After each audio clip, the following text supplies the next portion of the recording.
Merci, ben, on continue l'ordre du jour. Oups. Alors.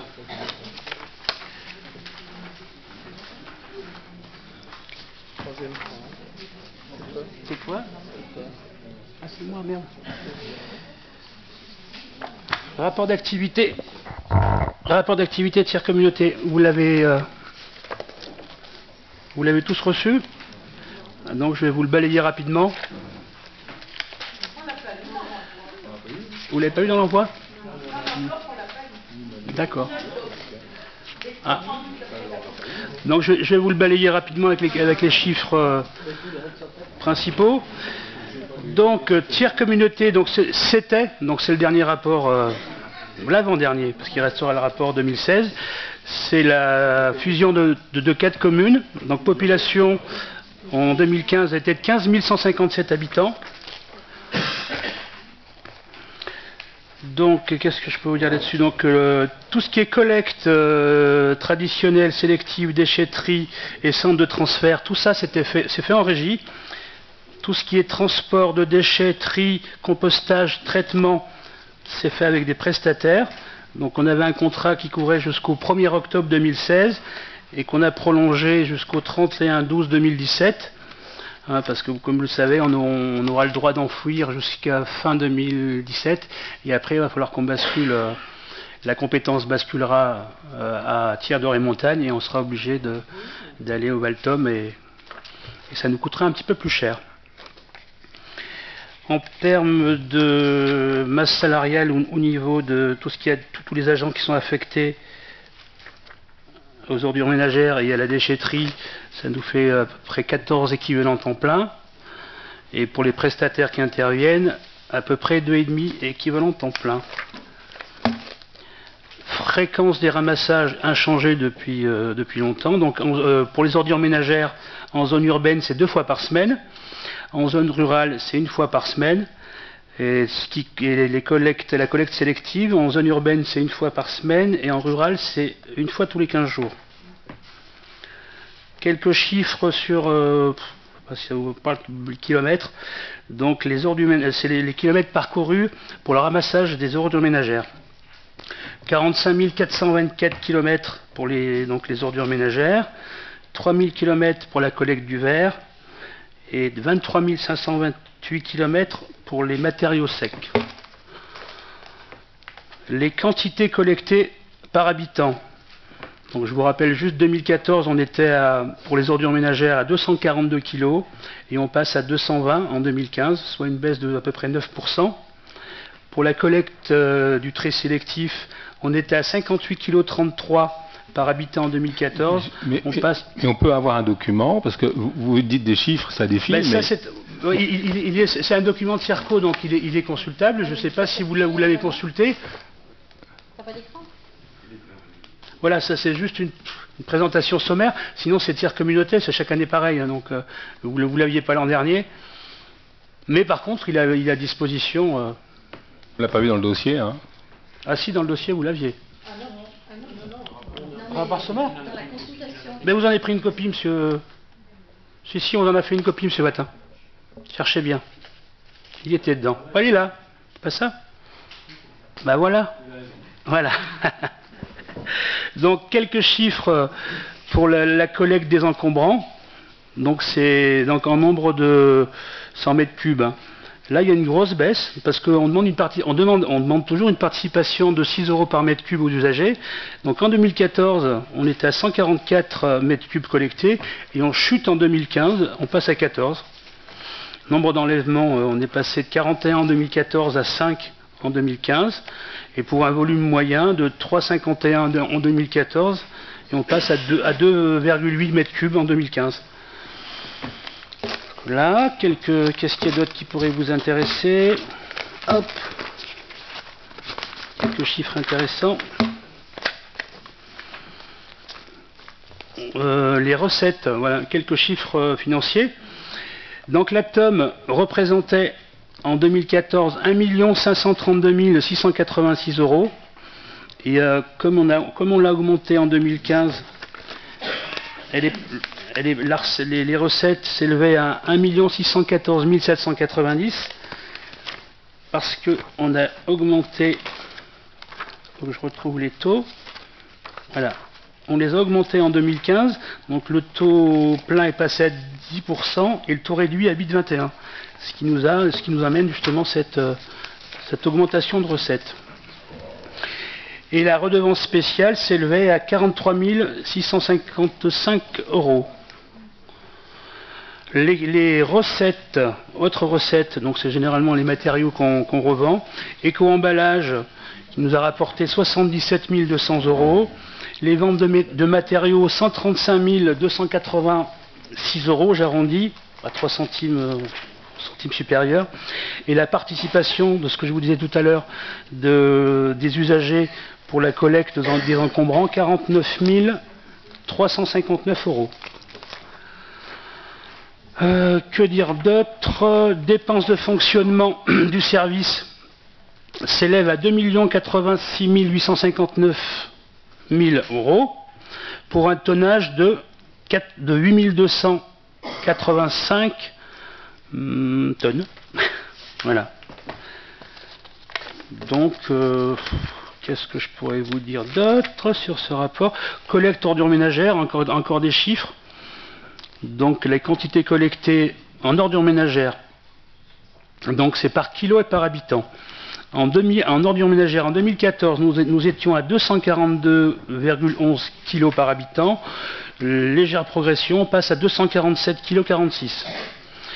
Les collectes sélectives au porte-à-porte, donc on était à 58,33 kg par habitant en 2014 et on est passé à 57,32 kg en 2015. Et enfin, tout ce qui est collecte pour le verre, on est passé de 28,65 kg par habitant à 26,61 kg par habitant. Voilà, coût moyen du service par habitant, il était de 106,54 € par habitant en 2015. Pardon, il était à 101,61 en 2014, il passe à 106,54 en 2015, donc soit une progression de 4,85%. Le coût moyen du service donc, est de 106, c'est le chiffre qu'il faut retenir aujourd'hui, ça coûte 106,54 € pour chaque habitant. Voilà. Donc ça, c'est des documents qui sont consultables sans aucun problème, soit en mairie, soit anciennement Tierco. Voilà. Non, mais vous avez raison, parce que simplement sur le titre, il n'y avait pas marqué de titre en disant Tierco. Et donc, j'avais pas fait le rapport, c'est pour ça. D'accord. Y a-t-il des remarques? Oui. Ouais, juste, moi ce qui m'étonne un peu, c'est qu'on parle du rapport 2015 là, et on est déjà en 2017. Oui, mais il y a toujours un petit décalage. Il y a eu un gros décalage, c'est suite à la fusion. Donc, la fusion. Le rapport 2016, j'espère qu'on l'aura avant en 2018, parce qu'on va complètement oublier Tiers Communauté. Hein. Ah, je pense qu'on l'aura avant fin 2017.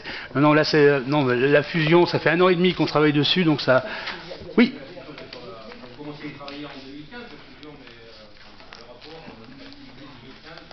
On aurait pu peut-être la voir avant, et pas un jour où on a 4 heures de débat.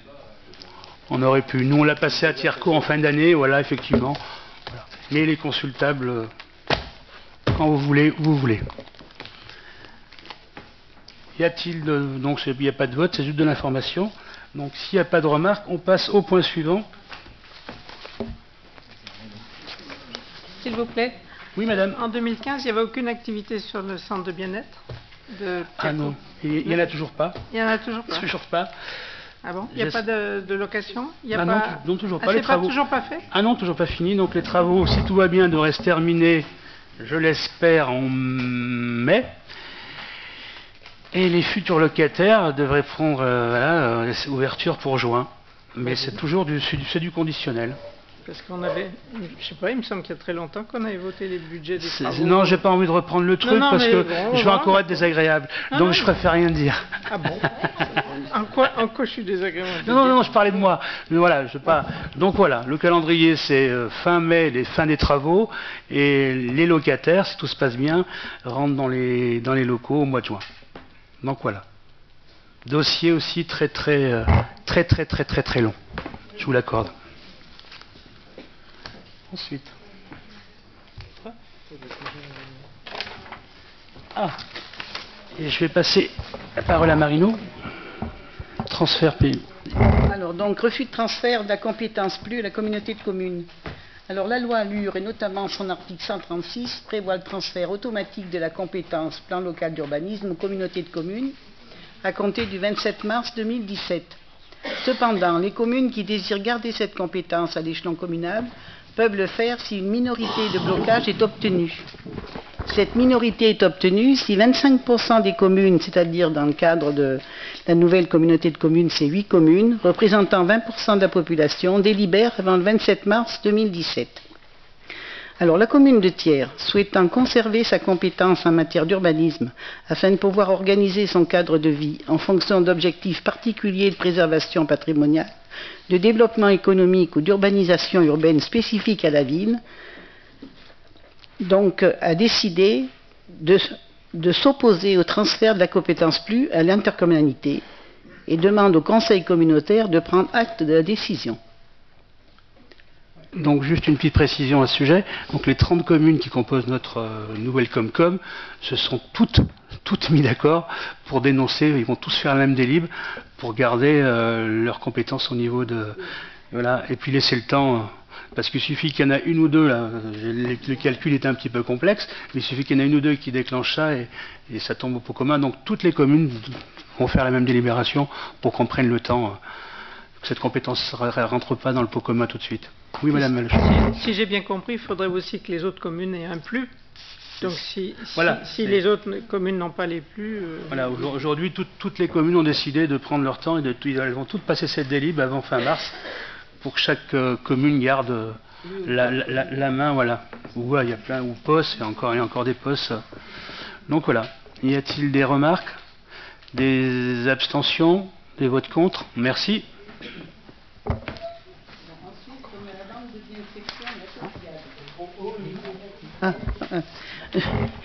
Suite à la demande d'acquisition de la parcelle ZB 249 par deux riverains de cette parcelle appartenant à la section de Cognor et le Moulin-Clos, les électeurs de cette section sont convoqués pour donner leur avis sur le projet de vente de la totalité de la parcelle. Un document d'appartage la divisant a été établi à la charge des deux acquéreurs. Le conseil municipal décide de lancer la procédure de vente de biens de section et demande au maire de convoquer les électeurs. Le conseil sera à nouveau saisi à la suite du vote. Voilà. Donc il est demandé au conseil d'approuver cette démarche. Alors ça se... Vous l'avez là?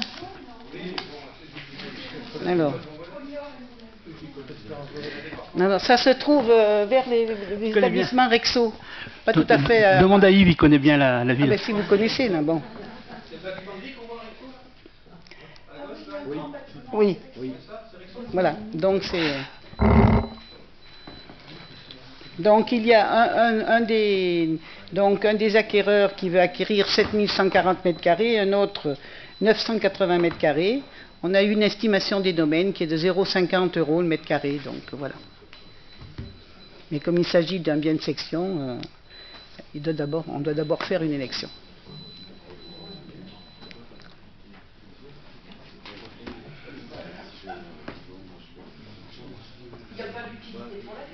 Non. Non.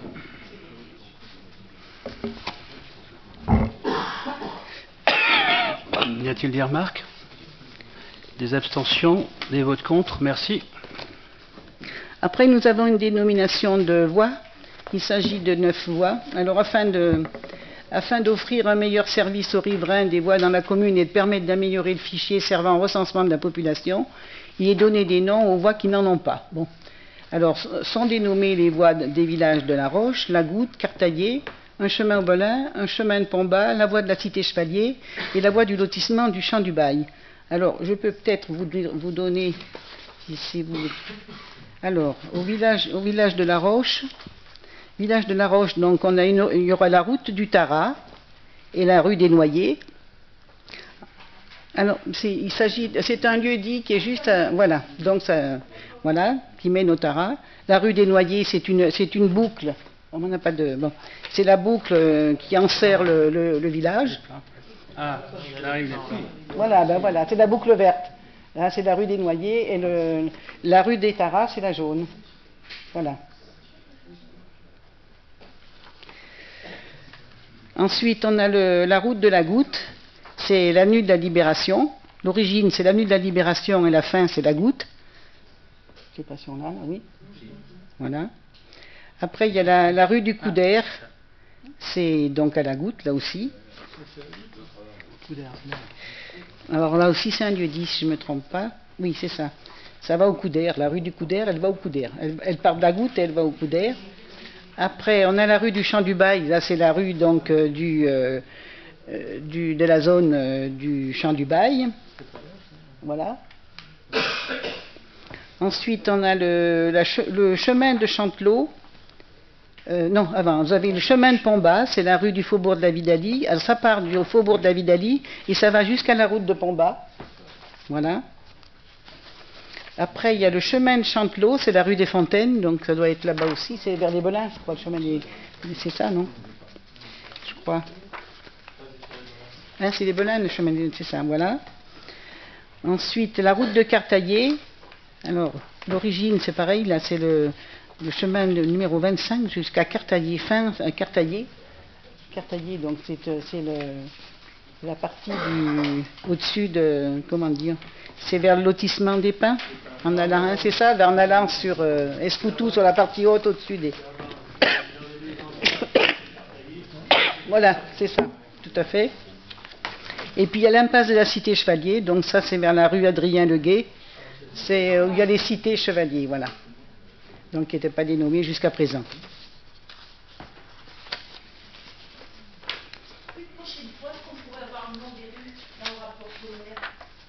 Oui, je ne sais pas, on peut, oui. Ça a été pris en concertation avec les riverains, là, parce que... Oui, voilà, puis il y en a certains qui nous ont fait des propositions, d'autres qui nous avaient demandé, et puis et puis ils avaient des difficultés, entre autres, pour obtenir la fibre. Il y a certains opérateurs qui souhaitaient qu'ils aient et des noms de rue et des numéros, donc voilà.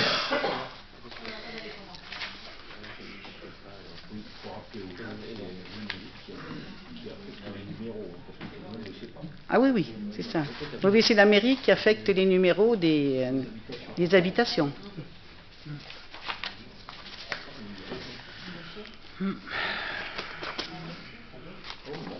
Ah oui. Y a-t-il des remarques? Abstention? Contre? Merci.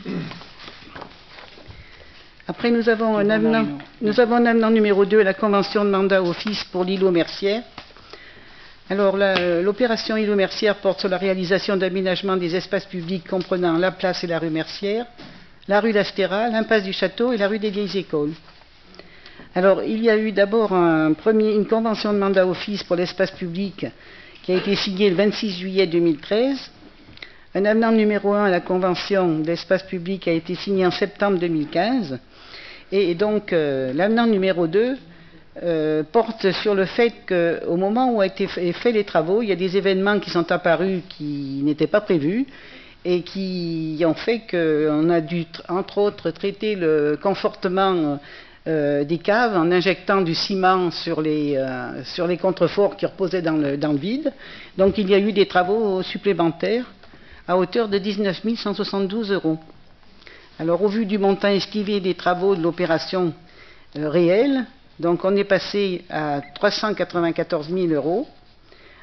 Et donc il fallait mettre à jour la rémunération de la maîtrise d'ouvrage qui est assurée par office pour le compte de la ville.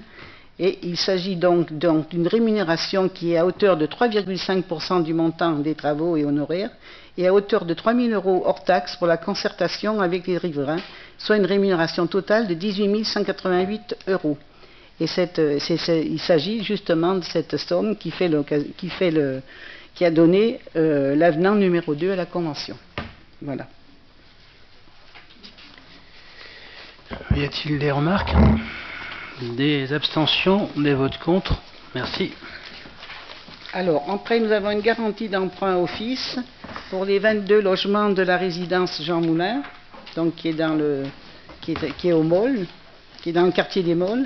Alors, il est proposé à l'Assemblée délibérante d'accorder sa garantie à hauteur de 50%, pour le remboursement du prêt d'un montant total de 93 822 €, souscrit par l'emprunteur auprès de la Caisse des dépôts au taux de 1,35 sur une durée de 25 ans.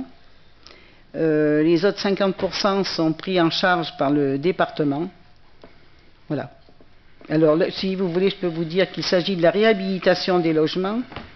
Les détails des travaux portent sur les menuiseries, les portes palières, les portes entre garage et cuisine et l'isolation des combles.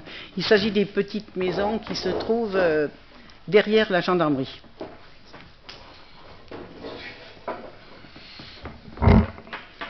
Y a-t-il des remarques? Abstention, vote contre. Merci. On va passer au point suivant.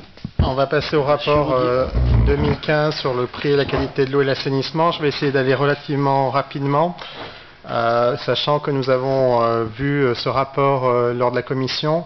Alors, on va commencer avec le service de l'eau potable. En fait, il y a un rapport sur l'eau potable, l'assainissement collectif et l'assainissement non collectif.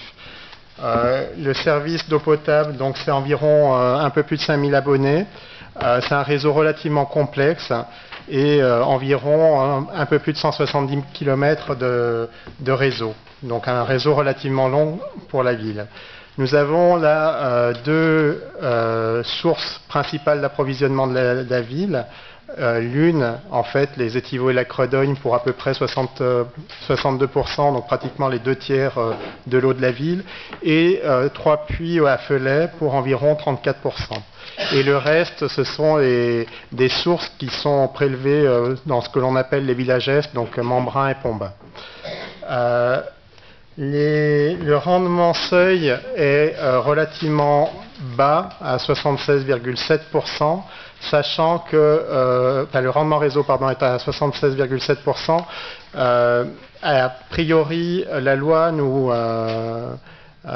demande d'être à 85% et suivant la longueur des réseaux, on peut être plus bas. Donc le rendement seuil pour la ville de Thiers est de 67%. Mais c'est un problème puisque cette année, l'agence de l'eau nous a annoncé, alors que nous demandions des subventions, qu'en dessous de 78% de rendement primaire, ils n'accordaient aucune subvention et qu'entre 78 et 85%, c'était simplement des dérogations qu'ils accordaient. Donc vous voyez, ça devient un problème réel pour notre réseau. Il faut absolument que l'on augmente ce rendement seuil, ce rendement réseau. Sachant aussi que ce rendement réseau prend en compte l'ensemble, en fait c'est grosso modo l'eau qui rentre par la station de Chassignol, enfin l'eau qui est prélevée par rapport à l'eau qui est vendue. Et en fait, on perd énormément lorsqu'il y a des incendies. Et donc, nous avons eu des gros incendies l'année dernière. Et donc, évidemment, ça joue sur ce type de rendement.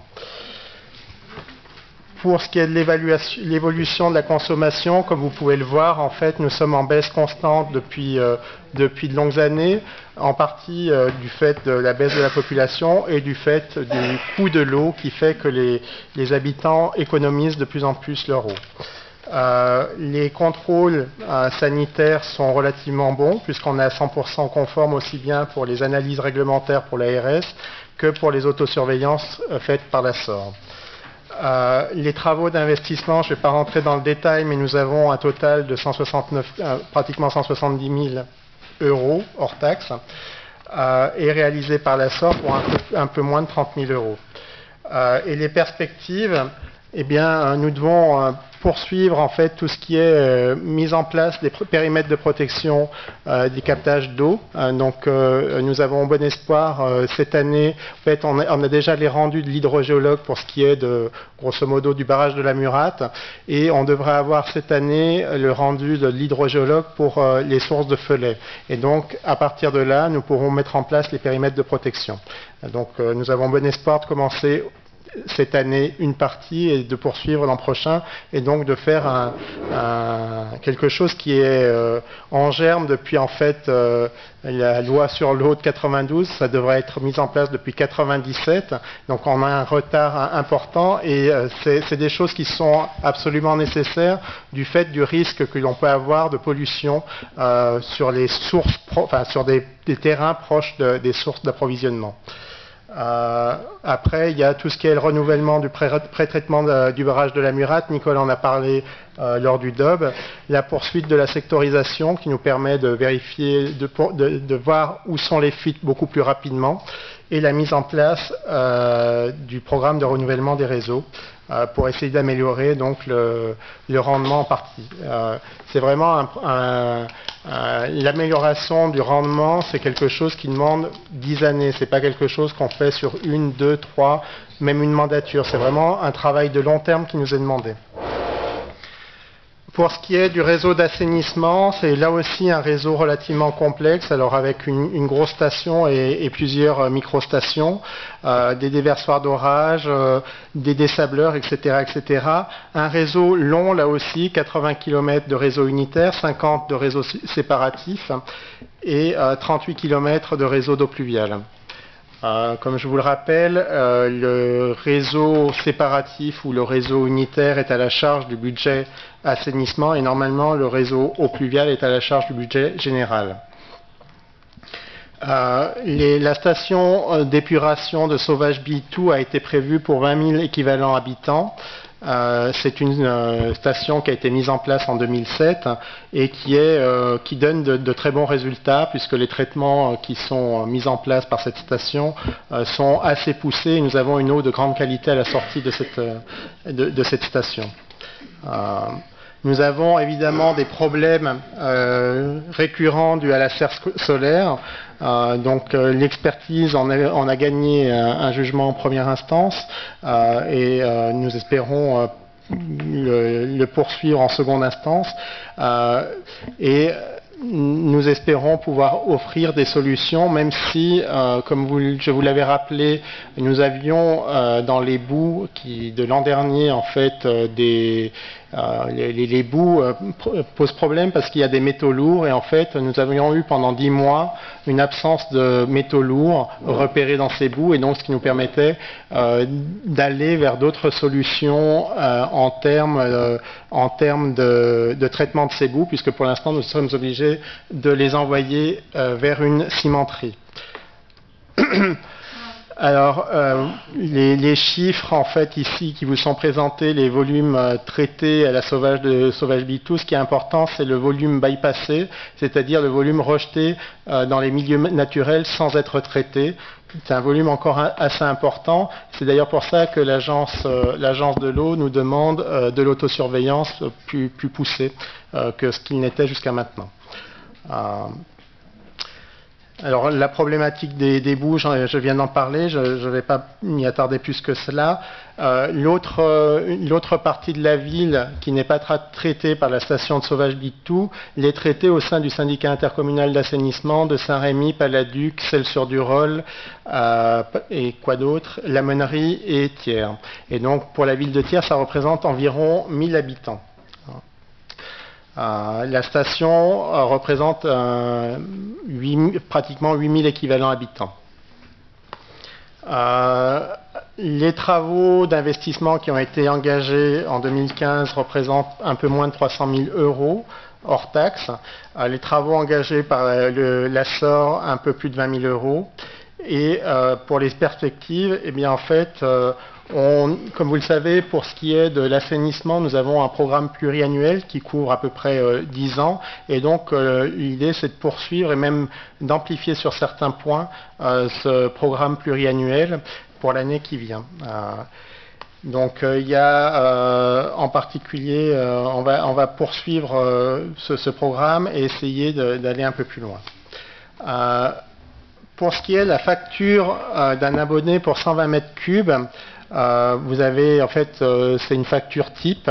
On est à 511,23 € toutes taxes comprises, sachant que pour ce qui concerne l'eau potable, on est à 2,24 € toutes taxes comprises par mètre cube, et pour l'assainissement à 2,02 € par mètre cube, toutes taxes comprises, soit 4,26 € par mètre cube.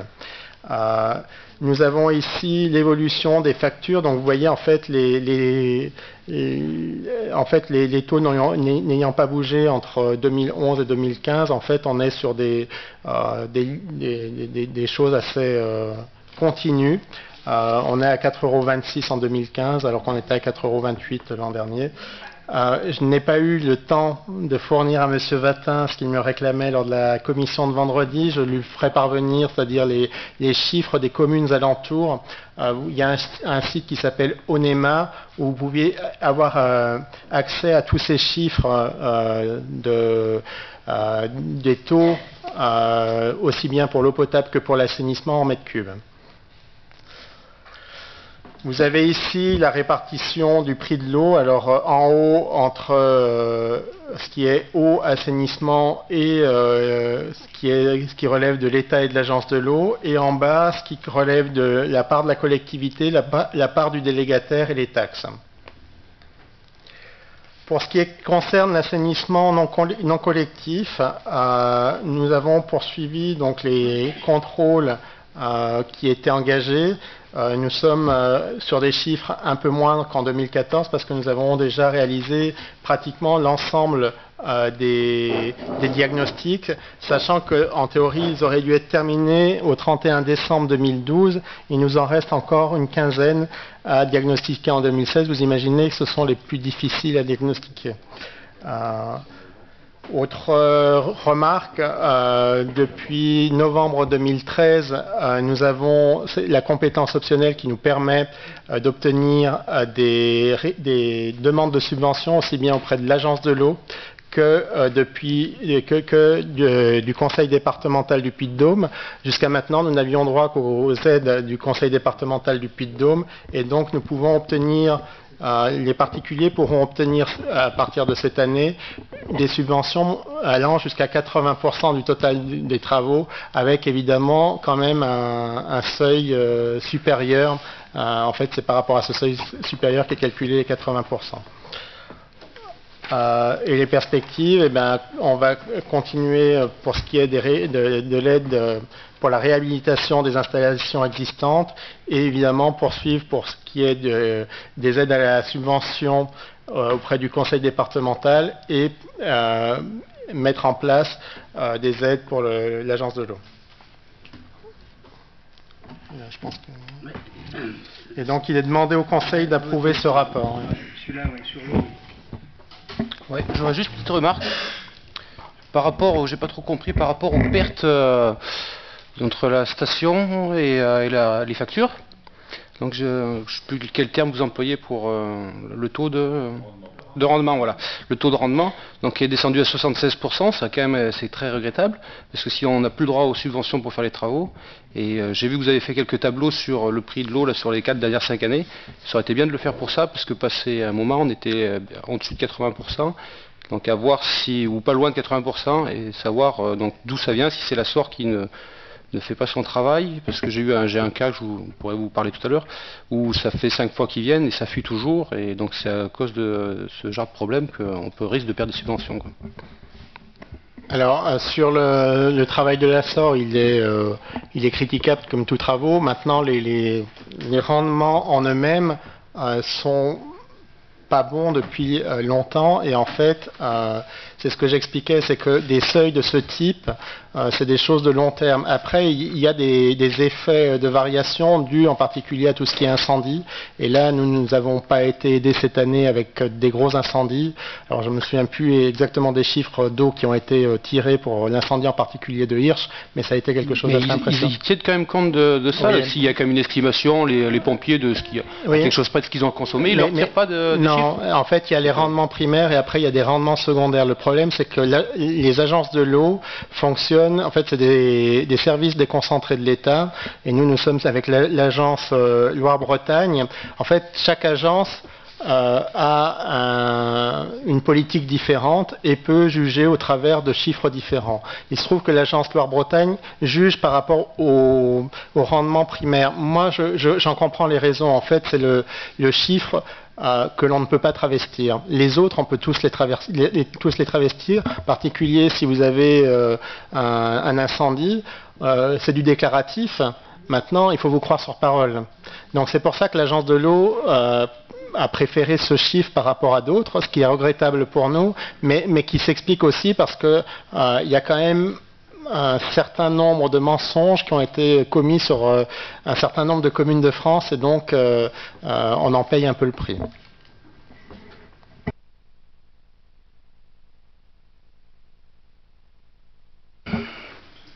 Y a-t-il des abstentions? Des votes contre? Merci. Alors, maintenant, on passe au rapport d'exploitation du partenariat public-privé sur l'éclairage public. Alors, comme vous le savez, en fait, ce partenariat public-privé a permis de faire de gros investissements sur les 2 premières années. Nous sommes aujourd'hui en année 9. Donc, en fait, les chiffres que je vais vous présenter, d'une certaine manière, sont une ressucée des 7 dernières années, parce qu'en fait, il n'y a pas eu de grosses évolutions par rapport à l'année 2. Sachant que nous avons fait des économies d'énergie par point lumineux importantes par rapport à l'année 1, puisqu'on est à 27,9% d'économie d'énergie, ce qui fait en tonnes de CO2 économisées 50 tonnes. Par contre, ce qu'il faut tout de suite dire, c'est que si par nombre de points lumineux on a fait d'énormes économies d'énergie, on a quand même plus de points lumineux après qu'avant. Donc en fait, il ne faut pas imaginer qu'on a 30% environ d'économie d'énergie réalisée. On a eu un certain nombre de travaux. On a des illuminations festives comme chaque année. On va peut-être passer directement en fait au rapport financier. On a, pour ce qui est de la maintenance, environ un peu plus de 100 000 euros d'entretien et de maintenance. Pour les travaux financiers en année 9, on est à un peu plus de 125 000 euros, et les prix financiers pour 45 000 euros. Et les illuminations de Noël, on est à un peu moins de 85 000 euros, toutes taxes comprises. Sachant que les illuminations de Noël, c'est simplement les ampoules. On ne parle pas de l'électricité qui vient par après, qui vient justement ici. Donc l'énergie, éclairage public, on a un peu plus de 280 000 euros.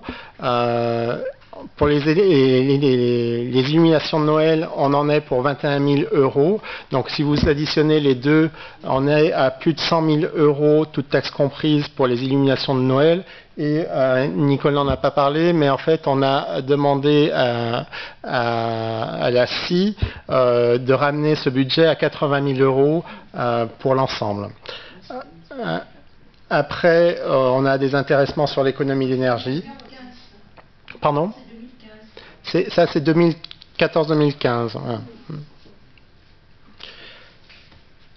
Alors, sur les bilans, je vais peut-être passer sur les tableaux, mais vous voyez ici, sur la courbe, alors votre couleur, ça doit être de l'orange, une sorte d'orangé, c'est le nombre de points lumineux. Donc, on est passé à peu près de, on va dire, 3600 à 4200. Et pour ce qui est en beige, c'est la puissance par point lumineux. Donc vous voyez, on baisse drastiquement entre l'année 0 et l'année 2, et après on est sur quelque chose de constant, puisque voilà, on vit sur ce qui a été acquis. Vous avez ici, même chose, quelque chose qui rajoute au coût de l'éclairage, c'est le coût de l'électricité. Vous avez la courbe ici en rouge, le prix du kilowattheure qui augmente fortement à partir en particulier de l'année 4 et 5. Donc ici vous avez un exercice un peu théorique. En bleu, vous avez ce que nous aurait coûté a priori l'éclairage public sans partenariat public-privé et après avec le partenariat public-privé. Donc on économise environ, bon an, mal an, 40 000 € par année. Et vous voyez ici le prix du mégawattheure.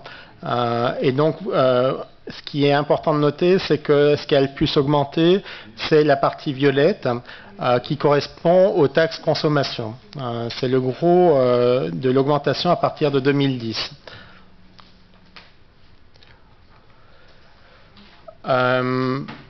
Bon, Là, on peut en parler. C'est validé pour cette série. On va obtenir les aides pour cette série. Ouais. Donc ça, on va oublier. Pas de sous.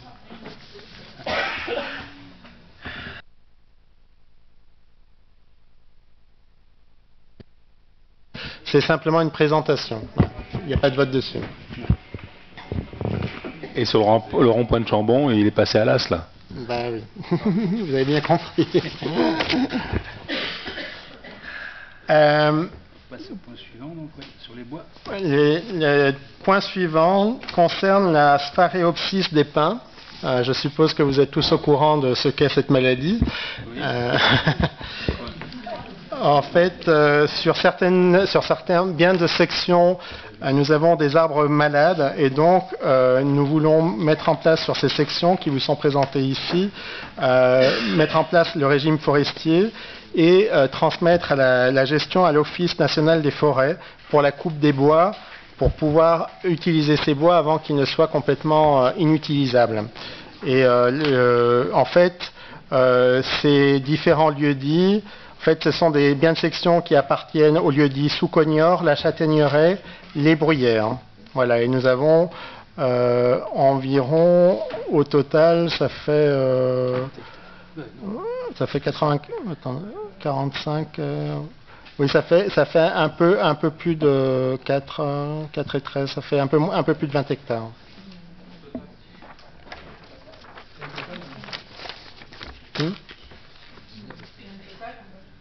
Un peu plus de 20 hectares, tu vois. 4 et 13, et puis après, tu as tous les restes. 19, 30, là. 19, 33. D'accord. Merci. Est-ce que ça sera replanté derrière par autre chose et l'argent qui sera récolté de cette coupe de bois, est-ce qu'elle sera reversée aux habitants qui sont propriétaires de cette section, de ces terrains sectionnaux? Enfin, sous forme de travaux ou dans ces villages? En fait, je suis incapable de vous répondre à cette question, sachant que lorsque l'on s'occupe des biens de section, lorsque la mairie s'occupe des biens de section, c'est que les conseils de ces sectionnaux ne se sont pas réunis. Donc en fait, a priori, c'est la mairie qui est en charge aussi bien de s'occuper de ces biens de section et aussi de les mettre en valeur. Alors après, ce que l'on fera de l'argent, moi je n'en sais rien, je ne vous répondrai pas à cet instant. D'accord, mais donc si c'est vous qui gérez, ça fait quand même des grosses parcelles, ça serait intéressant que ça soit replanté pour le paysage des Tiernois. Et c'est vrai que l'argent revient à ces habitants, on va voir avec eux sur des travaux dans leur village, enfin je ne sais pas exactement quel village ça correspond, mais ou sur des fontaines. Et il y a beaucoup de travaux dans certains villages et ça serait quand même logique. Ça doit faire quand même un petit peu d'argent, sur 19 hectares, ça doit faire un peu d'argent je pense. Je ne sais pas l'argent qui sera à ce niveau récolté grâce à ça.